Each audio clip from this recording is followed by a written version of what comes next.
In 1883, Princess Bernice Pauahi Bishop bequeathed in her will her entire estate for the establishment of a school to educate Hawaiian children.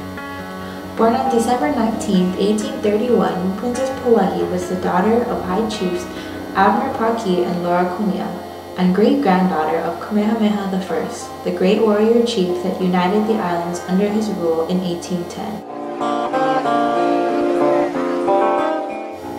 When Pauahi was born in 1831, the population of natives was approximately 124,000.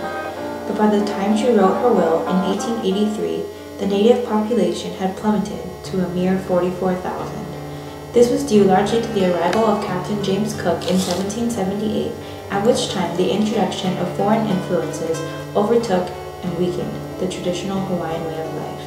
Cook and his men also brought with them diseases to which Hawaiians had never before been exposed to, leaving the Hawaiians with no immunity, claiming the lives of tens of thousands.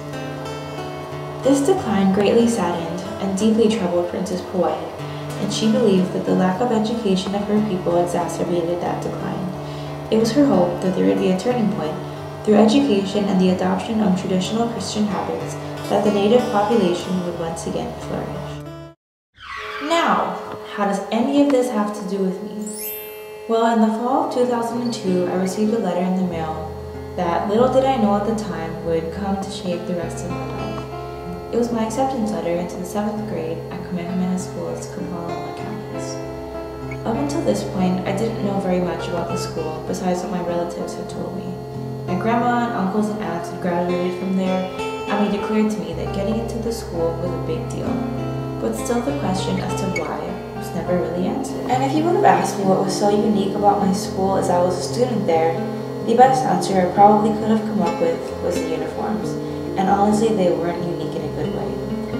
But looking back now as an alumni, I can without a doubt say that the way of life on that mountain and the unique experiences you get are ones that stay with you forever. My first year of middle school started, and I went to my first 7th grade Hawaiian language class with Kumu Kealoha. In Hawaiian, Kumu means teacher.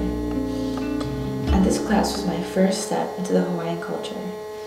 Every day, in order to enter the classroom, we had to do Oli Aloha, which is a traditional Hawaiian chant, out of respect for the teacher, asking for permission to come into the classroom.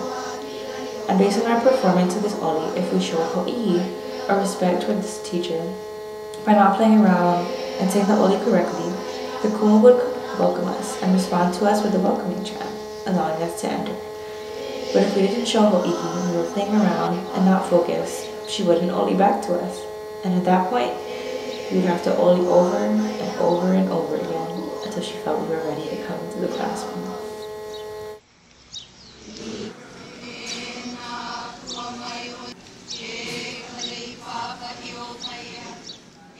So as my middle school years came to an end and I made my way further up the hill to high school, I began to feel a sense of ownership towards the school. Now it wasn't just somewhere I went to learn my academics and that was it. I developed a new sense of awareness, belonging, and pride of who I was really, not just a girl or a person or another student at a school, but as a Hawaiian. Even though I wasn't very good at it at this point, the summer after my freshman year, I took 3rd year Hawaiian language class. And we went on a field trip to Ahapunana Leo Kauaihao. It's a Hawaiian language immersion preschool. So we went there for a couple hours and we helped the teachers and played with the kids for a little. But as soon as I stepped foot into that door and saw all these cute 3- and 4-year-olds playing and laughing and joking with each other in Hawaiian instead of English, my mind was completely blown.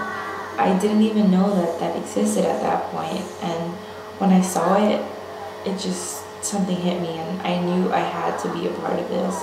Here I had right in front of my eyes was the future and the hope and perpetuation of the Hawaiian people.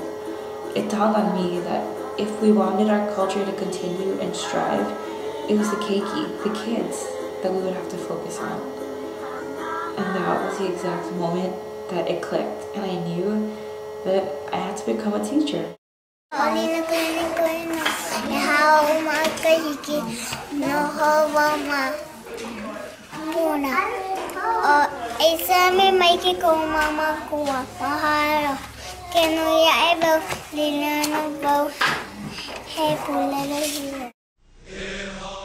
Each year at Kamehameha, there is a high school-wide event that brings together the legacy of traditional Hawaiian music and immerses every single high school student in it for 3 months.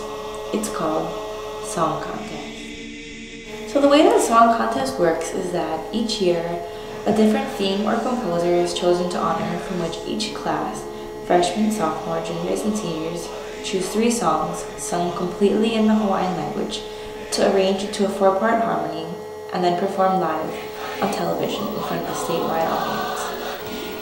After all the classes take turns singing all of their songs, a panel of highly qualified musical judges give out awards. Song Contest is something that I will never forget for the rest of my life. And not just because of the countless hours of practicing, but because of the feeling of pride that I would get up on that stage, hand in hand with my classmates, knowing how proud our kupuna, our ancestors, would be, knowing that even though they're not around anymore, their soul and their legacy lives on through each and every one of us.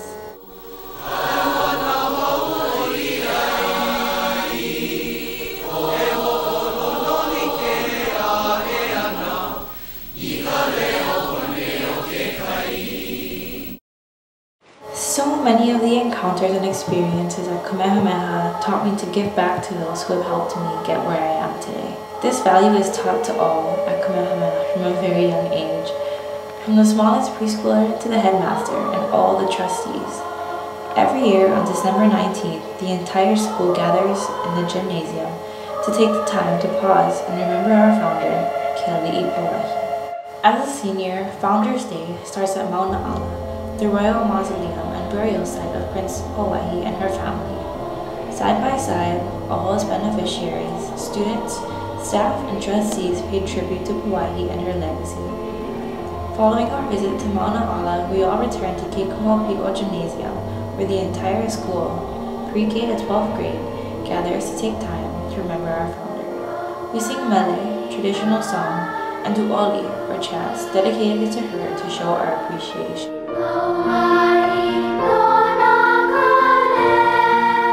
Throughout the years, my perception of founders has developed. As I matured and got closer to graduation, I became more aware of the world around me.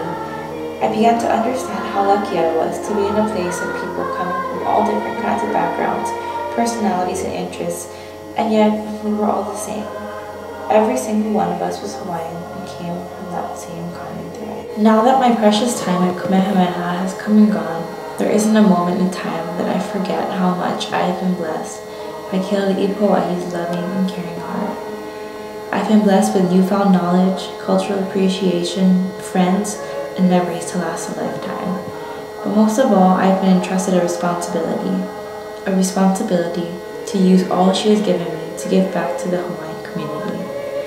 I guess you could say that this video is my thank you and promise to you, Pauahi, that I will strive to selflessly care and give for the children of Hawaii the same way that you gave to me. Mahalo, Keali'i Pauahi.